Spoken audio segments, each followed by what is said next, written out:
A big thank you to Squarespace for sponsoring this week's video, but more on that later. So it's October 21st. I want to mark this day because it's the day the shipping container project began. Ray, are you going in there?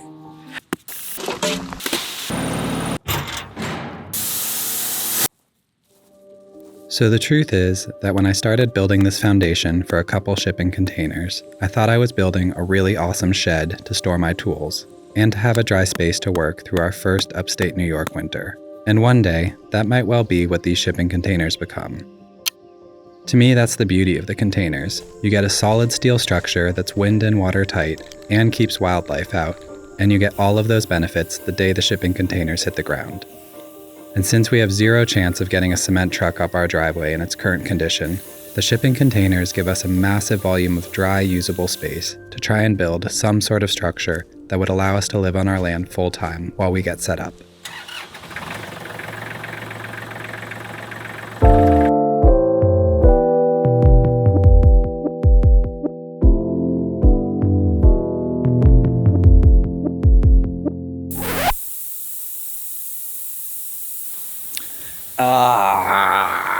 I was driving along and there's like all these old rusty nails here, and I knew I should have cleaned them up before I started digging, but I'm waiting on I got like a cool magnet tool to pick them all up out of the grass, and it hasn't arrived yet. I wanted to get started digging and I drove over a rusty nail.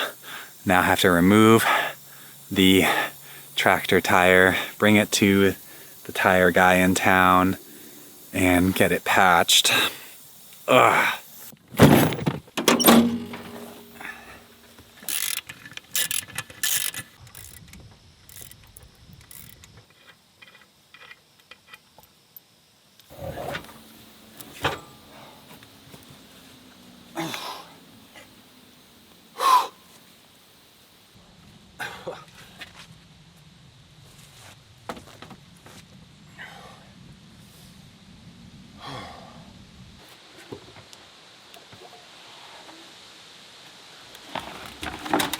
Yeah.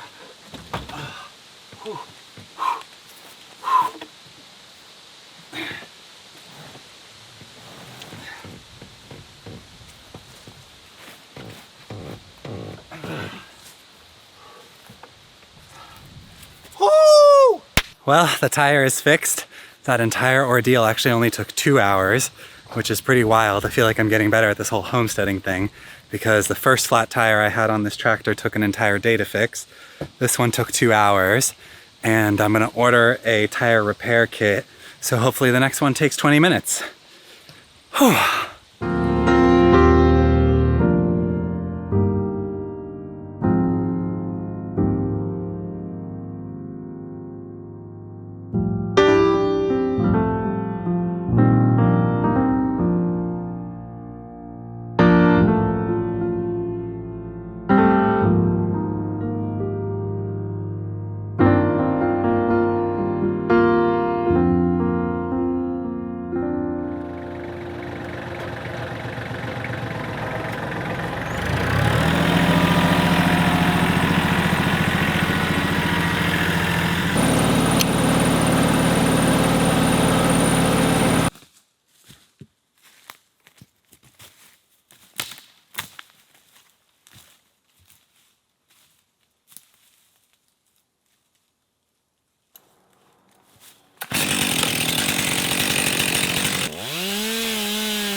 Got stuck on another tree. I'll get the rope and see if I can just pull it down.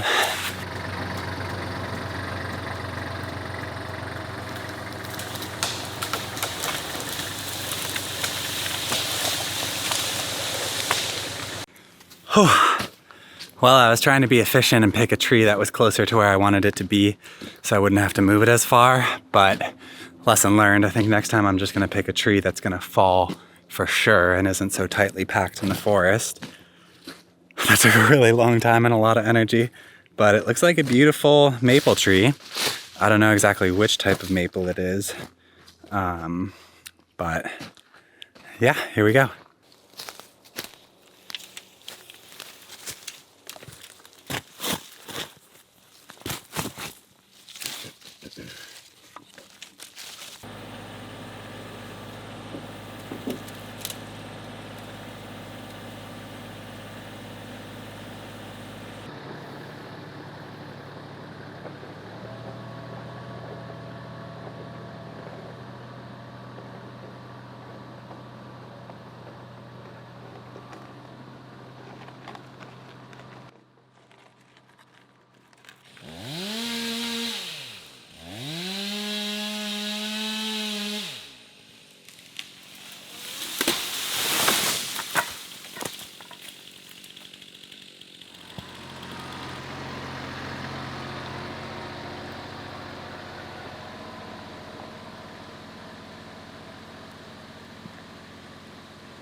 When you're all worn out, I'll take your hand and sit with you. When you're crashing down, I'll ride the west of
Oh.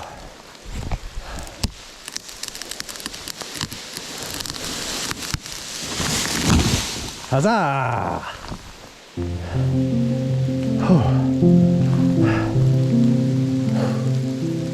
The really cool thing about this type of work is that you actually get better at it every single time.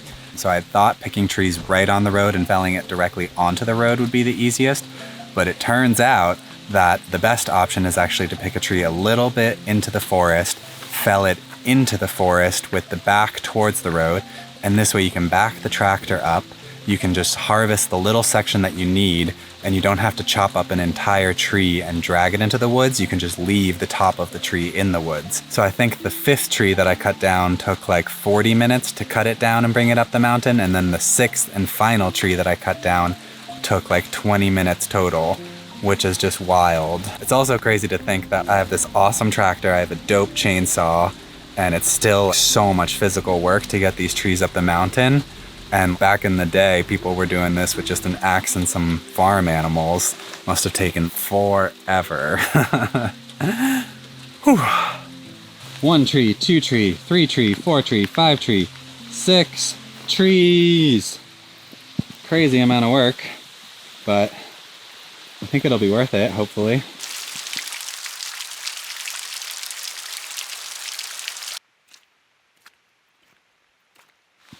So it's been raining for 2 days straight, and the ground around here is getting so muddy. I feel like it's a really cool sign from the universe that building this dry gravel pit, which is a ton of effort, will hopefully pay off come mud season.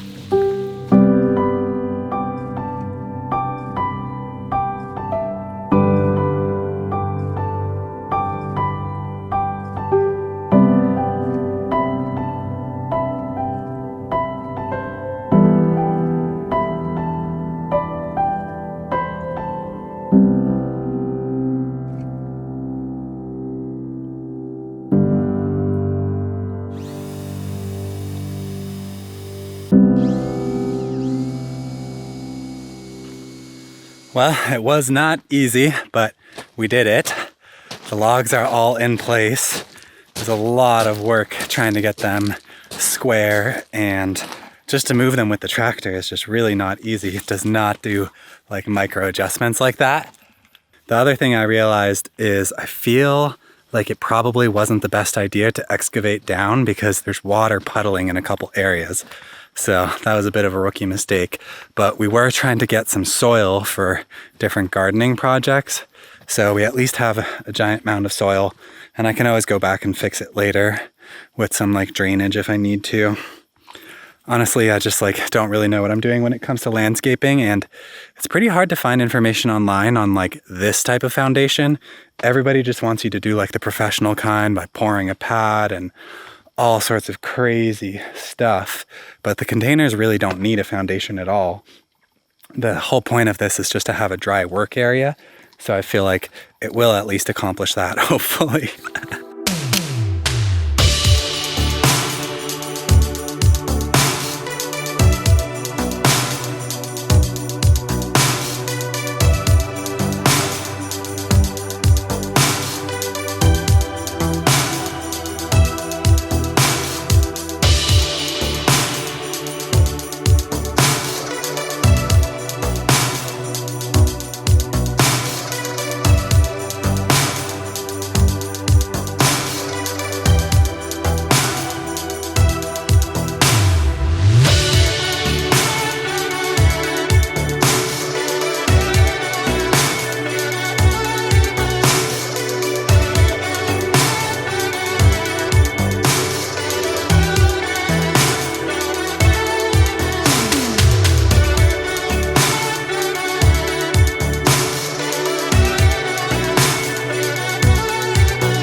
All right, today is a very exciting day because hopefully the shipping containers are going to get put in their final resting place.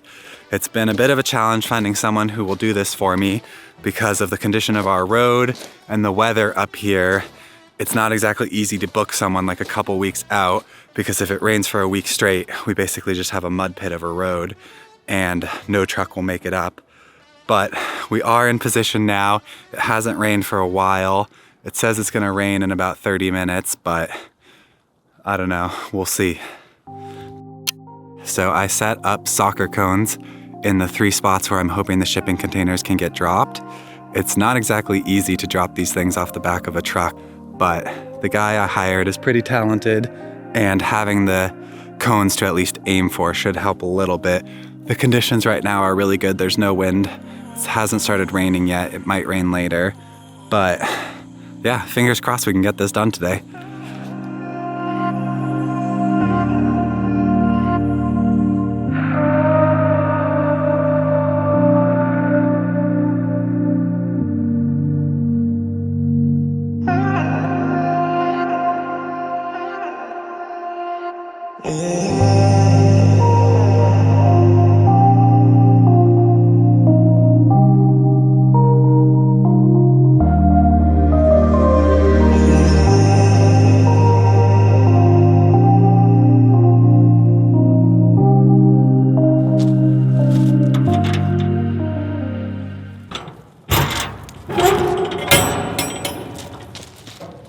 So before I even get started on the interior of the shipping container project, I really want to clean out the containers. If it was still summer, I would probably power wash the interior and the exterior, but we are in mid-October, so I'm just going to brush them out, and then I want to paint all 3 of them with a low VOC, low odor white paint, just because I feel like from our days working on our old 50-year-old sailboat, I know that basically anything that is marine grade is super toxic to withstand the conditions in the ocean. So I feel like the paint in these containers is probably quite toxic. So I want to bury it basically behind a wall of white paint. And this way, the smell that some of them have will also hopefully be eliminated.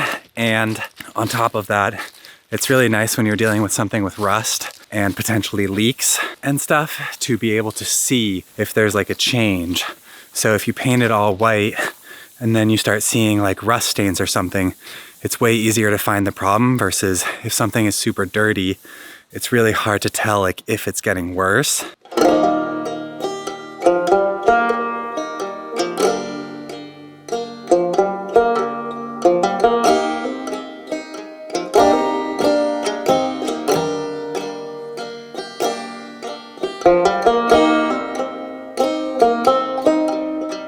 So it's October 21st. I want to mark this day because it's the day the shipping container project began.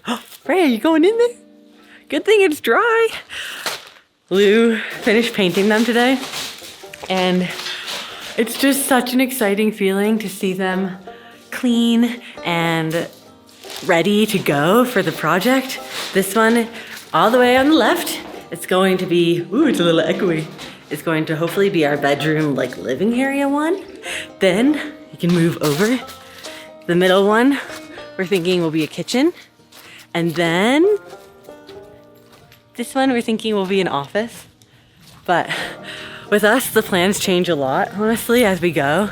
This was gonna be a shed. Now it's gonna be our whole house. And I think it's like nice the longer time we get up here, we try to figure out exactly like what we actually need. And the wall tent, we learned a lot of lessons because, you know, we're first-time parents and trying to figure out a space that works not only for us, but also for our son and for our dog and for everything. I don't know, I think these containers check a lot of boxes. And yeah, seeing this huge metal box honestly just reminds me of our days building out our van. That was also a metal box, and it did us really well. So feels like this next chapter is gonna be a really special one. And I'm just so grateful for Lou putting in all this work on it. Doesn't that look so special? It's definitely a small space, but with 3 of them, there's actually so much potential. A big thank you to Squarespace for sponsoring this week's video. Our website is the foundation that allows us to share our ebooks with the world. So it's nice to hand that off to the professionals so that things look beautiful and run well. Knowing your website will be working well on a range of devices through all the updates and improvements is awesome. It's a lot like the shipping containers because you don't have to worry about maintenance or things just blowing away in the wind. It just works, and it always will. If you want to check out some of the beautiful templates, head to squarespace.com/wildweroam for a free trial and 10% off your first purchase of a website or a domain.